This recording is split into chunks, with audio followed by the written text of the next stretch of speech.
Olá, boa noite a todos e todas que nos assistem. Eu sou o pastor Irênio Silveira Chaves e essa é a transmissão da mensagem do nosso culto de domingo à noite, neste domingo de Páscoa. Você é bem-vindo, você é bem-vinda ao nosso canal e é um grande prazer compartilhar a palavra de Deus com você, meditar na palavra de Deus junto contigo. Hoje nossa igreja não tem reunião presencial, porque nós optamos por não fazer atividades nesse feriadão a pessoas que viajam, a pessoas que estarão fora, e para nós foi bem mais inteligente da nossa parte fazer a nossa transmissão online e propor aos nossos irmãos e irmãs, aos membros da nossa igreja, para que façam a celebração da Páscoa em família e possam desfrutar momentos de comunhão em casa, deixando para o próximo domingo a nossa celebração da Páscoa. Então, você que está nos assistindo já sabe que no domingo que vem nós estaremos reunidos em nosso espaço para celebrarmos a Páscoa do Senhor. E você é bem-vindo, você é bem-vinda, se quiser estar entre nós. Deixa aí o recado nos comentários, no chat, para demonstrar o seu desejo e nós vamos entrar em contato com você para te dar as devidas orientações. Hoje a nossa mensagem dará continuidade à série que começamos na semana passada. Estamos falando sobre novos rumos. Estamos falando sobre os preparativos para o futuro que você deseja. Aquilo que você sonha para o seu amanhã, pode ter certeza, já está no coração de Deus. Mas depende de uma coisa apenas, que você se prepare para ele. E a hora de você se preparar para o seu futuro é agora. Por isso que o subtítulo da mensagem é O futuro que você deseja começa agora. Na semana passada, nós falamos sobre a maneira como você organiza a sua vida interior, suas emoções, seus sentimentos, seus afetos. E nós entendemos que para que você se prepare para o seu futuro, você precisa cuidar das suas emoções agora, cuidar da sua vida interior, cuidar da sua saúde mental, cuidar, enfim, de todos os seus relacionamentos, tanto os próximos quanto os distantes. Você precisa cuidar de você, dos seus próximos e dos seus distantes. Precisa cuidar de você, das pessoas com quem você convive, você ama, e precisa cuidar das pessoas que estão no seu entorno, te observando, onde você exerce influência. E hoje vamos falar de uma área que poucos cristãos se dão conta da importância dela, que é a vida financeira. Nós queremos falar com você a respeito do cuidado com a vida financeira. É preciso que a gente preste atenção a esse detalhe importante, porque se você almeja um futuro melhor para você, isso envolve uma série de investimentos, uma série de recursos que você precisa se preparar agora. Por exemplo, se você sonha ter a sua casa própria, ela não vai se acontecer do acaso. Se você quiser ter um carro ou uma moto, isso não vai acontecer da noite para o dia. Você pode escolher hoje como que você vai adquirir. Ou você faz uma dívida, ou você economiza o dinheiro para poder ter lá na frente. É assim que funciona na economia. Eu tinha uma tesoureira na igreja que dizia que dinheiro não tem vida, dinheiro não anda, não tem vontade própria. Quem faz isso é o ser humano. O ser humano é que movimenta o dinheiro. Somos nós que vamos cuidar se vamos ter muito ou pouco no futuro, independente das rendas que você tem hoje. Você pode organizar a sua vida financeira hoje para que você possa construir o futuro que você sonha, que você deseja, que você almeja, que você planeja para a sua vida. Então vamos passar agora a nossa reflexão. Eu vou colocar aqui a apresentação, como a gente faz sempre, no nosso espaço e aqui também, quando temos a transmissão, sempre as nossas apresentações são acompanhadas de slides. Então, eu vou colocar aqui os slides de hoje para a gente começar a entender um pouco o que Deus quer falar ao nosso coração. A nossa série de mensagens chama-se Novos Rumos. O futuro que você deseja começa agora. Temos a convicção de que se você planeja um tempo melhor para a sua vida amanhã, você precisa cuidar disso hoje. Você precisa se organizar hoje. Você precisa, no mínimo, minimamente, confiar que Deus está preparando um futuro melhor para você e que você quer desfrutar disso da melhor maneira possível. O tema de hoje é cuide de sua vida financeira. Você vai descobrir hoje que cuidar do dinheiro que você tem, cuidar dos seus recursos, cuidar dos seus bens é uma área em que você pode atuar e isso tem muito a ver com a sua espiritualidade, com a sua confiança no poder de Deus hoje. O texto que eu escolhi para nossa meditação, para motivar a nossa reflexão sobre esse assunto, encontra-se em Deuteronômio capítulo 8, verso 18, que diz assim: Mas lembre-se do Senhor, do seu Deus, pois é Ele quem lhes dá a capacidade de produzir riqueza. Olha que palavra interessante. Não havia nem capitalismo naquela época, não havia nem sistema de trabalho, de sistema financeiro bancário, tudo era apenas na base do acordo, do entretenimento, do escambo, da troca.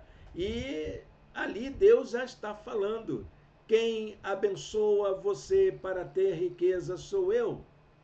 Lembrem-se do Senhor, do seu Deus, pois é Ele que lhes dá a capacidade de produzir riqueza. Deus abençoe a leitura da sua santa palavra aos nossos corações. Olha, meus irmãos, minhas irmãs, ser um bom administrador dos recursos que nós temos hoje é algo que faz muito bem à nossa vida espiritual, a nossa vida relacional, como também a nossa vida financeira. Então, seja um bom administrador dos recursos que estão ao seu alcance.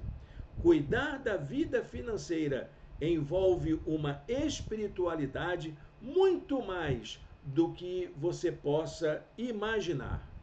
E é por essa razão que um dia Jesus declarou: onde estiver o seu tesouro, aí também estará o seu coração. Foi Jesus quem disse isso. Mateus capítulo 6, verso 11. O cuidado com a sua vida financeira hoje tem a ver com a maneira como você está se preparando para o futuro. E se você deseja adquirir algum bem, fazer uma longa viagem ou mesmo ter uma velhice tranquila, comece a administrar bem os seus recursos hoje. A primeira pergunta que eu quero fazer, e essa é uma pergunta básica na área financeira: quais são os recursos que você dispõe hoje? Esses recursos que você dispõe hoje são suficientes para realizar os seus sonhos, os seus projetos, as suas expectativas? O fato é que a grande maioria das pessoas possuem menos do que o necessário para terem uma vida digna. E ao mesmo tempo que a gente constata isso, uma pequena minoria possui mais do que o suficiente e ostentam uma vida de luxo e de desperdício. O retrato da sociedade brasileira, uma das mais desiguais do mundo, revela que apenas 1% da população detém uma concentração de renda equivalente à receita de 60% dos brasileiros. E se você quiser saber o quanto uma sociedade é injusta, verifique como são distribuídas as oportunidades para se construir uma vida digna em termos de educação, de saúde, de segurança, de moradia, de transporte, direitos que deveriam ser básicos a todas as pessoas. Nós vivemos numa sociedade desigual, onde a maioria das pessoas não tem acesso aos direitos básicos. Saber lidar com os recursos de que dispomos envolve uma sabedoria de viver que começa com o reconhecimento de que o que possuímos é uma bênção divina para nós, passa pela superação do engano do ter e se concretiza na realização de um estilo de vida mais simples. O dinheiro, ele tende a interferir na nossa personalidade, transformando-nos em um objeto, transformando em uma coisificação, que não depende mais de nossas relações de comunhão, mas da capacidade de poder aquisitivo daquilo que podemos comprar. Há muitas pessoas que avaliam o seu próximo pela quantidade de bens que ele possui. Somos, assim, considerados na mesma condição de coisas, diluindo a nossa personalidade. Para muitas pessoas, só dá para ser feliz se tiver um carro novo, se tiver uma roupa de marca, se tiver uma casa dentro do padrão nobre ou fazer parte de círculos sociais que demandam altos investimentos. O imaginário popular chegou até a criar alguns personagens que tipificam bem a maneira como as pessoas se relacionam com o dinheiro. Tem o avarento, que é aquele que é suvina e pão duro. Tem o pródigo, que é aquele que é gastador e esbanjador. Tem o ganancioso, que é aquele que cobiça o que é do outro e quer ter sempre mais. E tem o aproveitador, que é aquele que explora o outro para obter vantagem em tudo.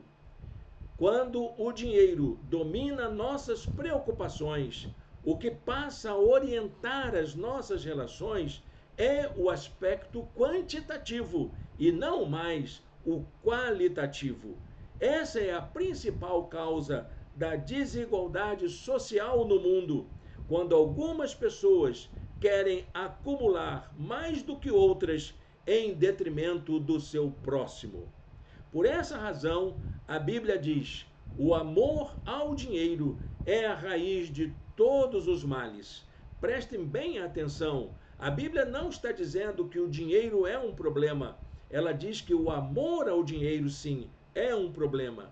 E o versículo continua: algumas pessoas, por cobiçarem o dinheiro, desviaram-se da fé e se atormentaram a si mesmos com muitos sofrimentos. 1 Timóteo, capítulo 6, verso 10. O dinheiro, meu irmão, minha irmã, não é mal em si mesmo. Aliás, ter dinheiro é sempre melhor do que não ter dinheiro. Você só precisa aprender a estabelecer um lugar certo para ele em sua vida. Veja algumas atitudes que eu considero espirituais que podem ajudar-nos a colocar ordem na vida financeira. São 3 aspectos simples que eu gostaria que você dedicasse a sua atenção nesta hora. O primeiro aspecto é o reconhecimento de que aquilo que nós possuímos é uma dádiva divina. Deus nos deu a oportunidade de possuir o que temos, seja muito ou seja pouco. Os recursos e bens que possuímos não são resultado apenas de nossas conquistas individuais. Eu sei que você trabalhou muito para ter o que você tem. Mas você não iria conquistar tudo o que tem sozinho ou sozinha. Embora isso tenha demandado muito esforço da sua parte, você precisou da ajuda de muitas pessoas que o estimularam, que o encorajaram, que o ensinaram, que o apoiaram e fizeram algo por você. Você consegue reconhecer quais são as pessoas que te ajudaram ao longo da sua história? Quem são as pessoas que o ajudaram a ser quem você é e a ter o que você tem hoje? Seus familiares, seus professores, seus patrões, seus colegas, seus acionistas, seus amigos mais íntimos, enfim, quem foi que te ajudou a chegar até aqui? Deus usou muitas pessoas e oportunidades para que você realizasse as suas conquistas até os dias atuais. Em Eclesiastes capítulo 5, verso 19, a palavra de Deus diz: "E quando concede riquezas e bens a alguém e o capacita a desfrutá-las, a aceitar a sua sorte e a ser feliz em seu trabalho, isso é um presente de Deus." Reconheça, meu irmão, minha irmã, que aquilo que você possui hoje é um presente de Deus para a sua vida.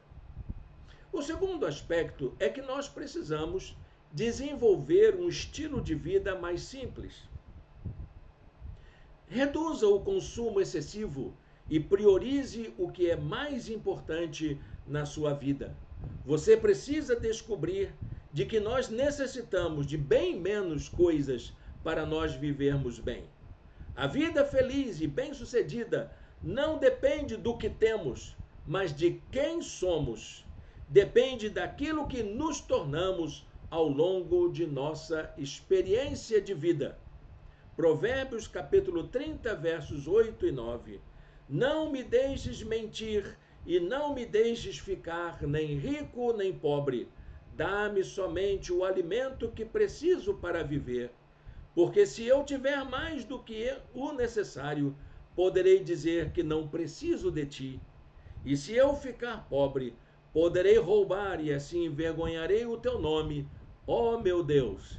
Você seria capaz de fazer essa oração? Essa é a oração do sábio.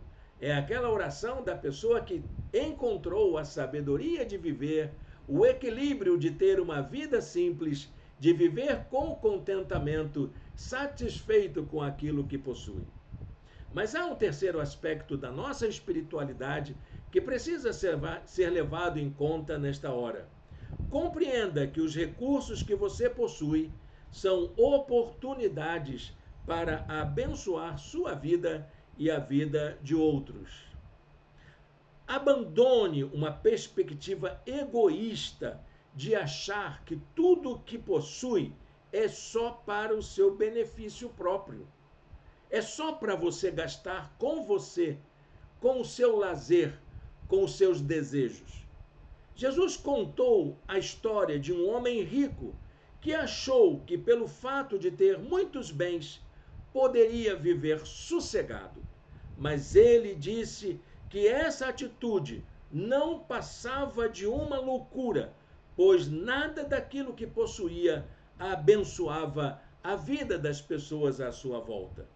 Os teólogos chamaram essa história de a parábola do rico insensato, daquele homem louco que não sabia para que servia tanta riqueza e acreditava que pelo fato de ter muito, ele já poderia ter uma vida folgada, tranquila, despreocupada com os problemas à sua volta.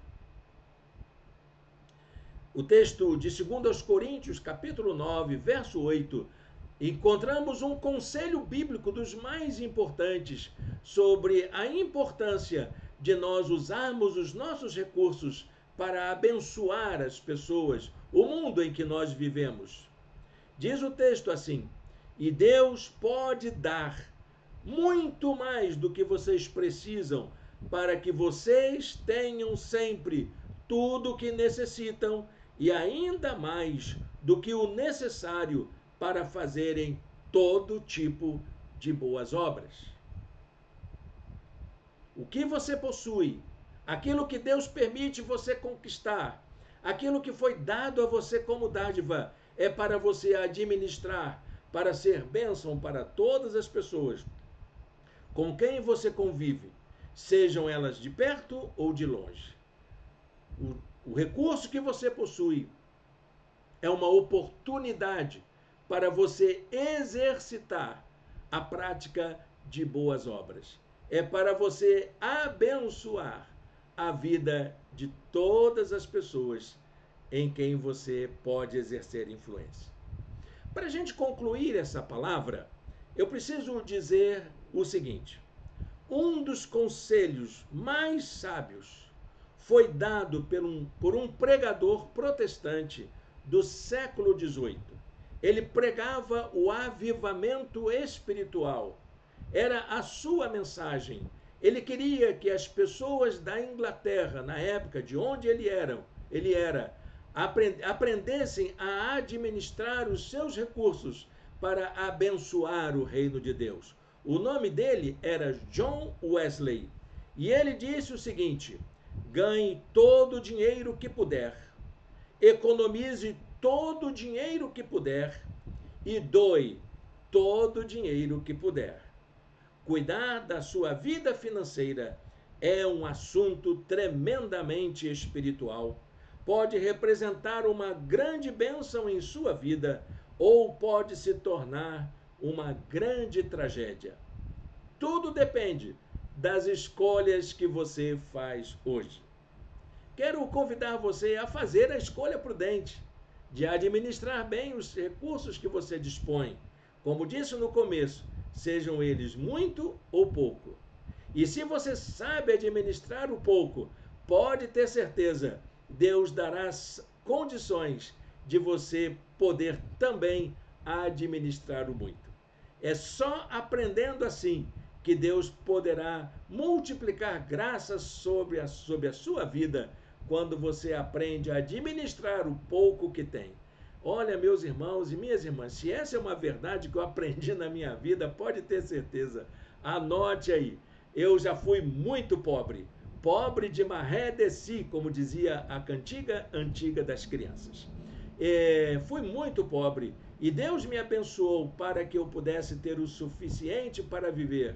E Deus permitiu que eu administrasse tudo aquilo que eu conquistei durante toda a minha vida, com auxílio dos meus irmãos na fé, com auxílio da minha família, com auxílio dos meus colegas de trabalho, com auxílio dos meus chefes, dos meus professores, das pessoas com quem eu convivi. Olha, gente, eu consegui construir a minha segurança para a minha velhice.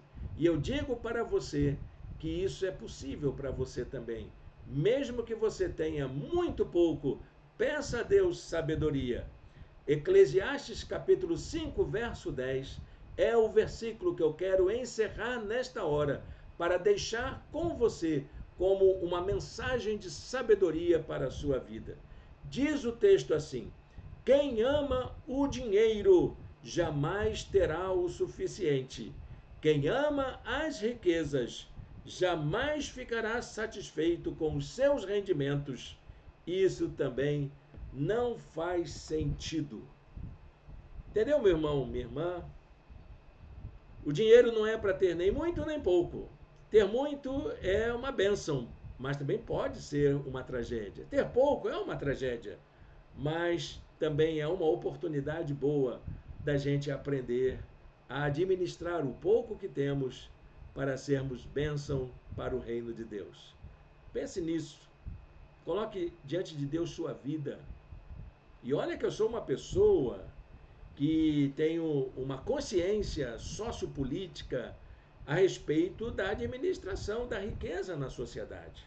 Eu entendo muito bem que vivemos numa sociedade desigual. Vivemos num momento muito crucial da nossa história que demanda aí a abertura para a oportunidade de pessoas mais carentes. Entendo que vivemos numa sociedade em que muitas pessoas não têm sequer o suficiente para se alimentar, para alimentar os seus filhos e para dar uma segurança para eles.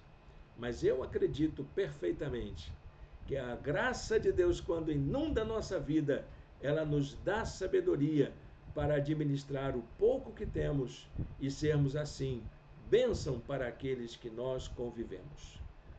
Peça sabedoria a Deus, essa sabedoria que está aqui nas Escrituras, e você vai experimentar o melhor de Deus para a sua vida. Nós estamos cansados de ouvir pregadores evangélicos falar de dinheiro somente no sentido de tomar o dinheiro das pessoas mais ingênuas. Mas essa mensagem é para você entender que Deus quer abençoar a sua vida para que você possa ter uma estabilidade, construir hoje as condições necessárias para você ter um futuro melhor. Cuide da sua vida financeira hoje, para que Deus possa multiplicar graça em sua vida nessa área. Feche seus olhos, fale com Deus. Senhor Deus e Pai, muito obrigado, Senhor, por esta palavra aos nossos corações. Que o Senhor encha o nosso coração de sabedoria, para que possamos experimentar a multiplicação da tua bondade, a oportunidade de termos acesso a condições melhores de vida, que possamos ver, ó Deus, cada vez mais a palavra do Evangelho inundando a vida de pessoas com sabedoria, com entendimento, com discernimento, para que possam construir oportunidades para uma vida melhor. Cuida, ó Deus, da nossa sociedade, cuida dos nossos irmãos e irmãs, no nome de Jesus. Amém. Amém, meu irmão, minha irmã. É uma alegria a gente poder estar aqui nesta noite, podendo compartilhar essa palavra de vida. Olha, gente, falar de dinheiro não é fácil, não, né? Eu estava agora há pouco conversando com a família sobre essas experiências de falar de dinheiro no meio religioso. E vocês me conhecem perfeitamente, quem me acompanha, quem é da nossa igreja, quem já foi minha ovelha no passado, sabe que eu não sou de fazer apelos financeiros. Não me preocupo com isso. Eu entendo perfeitamente que se a obra é de Deus, ela será feita com os recursos de Deus e terá os recursos de Deus para fazer. De maneira que eu nunca fiz apelos emocionais e nunca quis depender do Evangelho para nada na minha vida, embora tenha vivido alguns anos sustentado pela igreja, vivendo do salário modesto, né, muitas vezes, que a igreja podia oferecer. Nenhum problema quanto a isso. Mas eu nunca, meus irmãos, entendi que o assunto do dinheiro fosse um assunto fora do Evangelho, não. Eu conheci uma pessoa uma certa vez, deixa eu colocar esse testemunho para você. Essa pessoa era muito pobre, ele bebia muito e sua família estava sempre maltrapilha. Sua filhinha não tinha condições de ter um vestido novo. Um dia ele se converteu, entregou sua vida a Jesus, sumiu dos bares, das rodas de amigos e começou a ter uma vida mais familiar, mais dedicada ao trabalho e sem tempo para poder cuidar da vida social que ele tinha anteriormente. Um dia, um amigo dele encontrou no caminho, na rua, e perguntou: e aí, você sumiu? Disse: eu estou em outra vida agora. Você, o que houve? Você não bebe mais, não se reúne? Não, eu parei de beber, eu parei de ter essa vida. Disse: o que foi? Você virou crente? Aí disse: isso mesmo, eu entreguei minha vida para Jesus. Agora você deixou de gastar dinheiro no bar para dar dinheiro para o pastor? Disse o amigo. Aí disse: olha, quem dera que fosse isso. Porque se eu fizesse isso, já teria valido a pena eu ter entregue a minha vida a Jesus. E deveria ter feito isso há mais tempo. Aí disse: como você pode dizer isso? Olha, eu gastei muito dinheiro nos bares e isso nunca permitiu à minha família ter uma vida digna. Hoje eu posso comprar um vestido novo para minha filha. Hoje eu tenho a alegria de me alimentar, de sentar à mesa com os meus filhos, mesmo ganhando aquilo que eu ganhava antes. O Evangelho presenteou a minha vida. Eu seria capaz de dar tudo de mim como gratidão por aquilo que o Evangelho fez na minha vida. Esse é o testemunho do crente na vida financeira, porque o Evangelho nos ajuda a colocar ordem na nossa vida financeira. Creia nisso, meu irmão. Se você está passando por dificuldade financeira agora, eu quero lançar um desafio para você.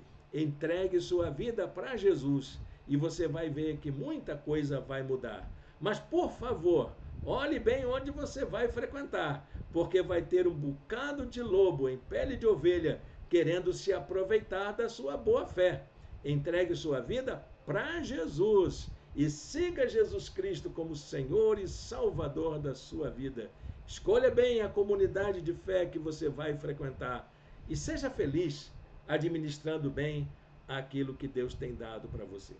Quero repetir aqui o convite que eu fiz no começo.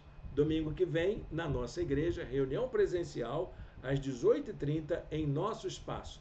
Você é o nosso convidado, a nossa convidada especial para estar conosco. Deus o abençoe, Deus abençoe. Um feliz restinho de domingo de Páscoa na presença de Deus.